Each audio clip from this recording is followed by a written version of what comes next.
Today, heaven touched the earth in a quiet, hidden moment.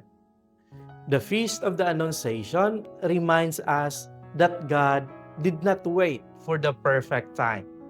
He came in the middle of an ordinary day to an ordinary young woman named Mary.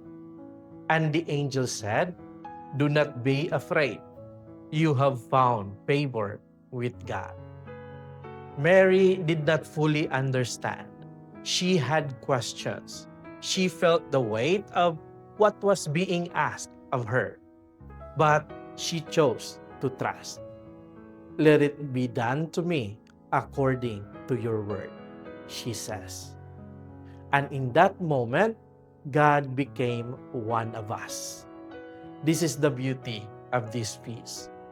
God enters our life not when everything is clear, but even when we are unsure, afraid, and unprepared. Today, God is also visiting you in your ordinary life, in your struggle, in your waiting. Will you say yes?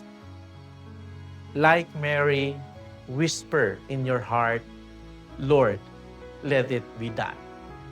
Because your yes may be the beginning of something beautiful that God wants to do in your life. Amen.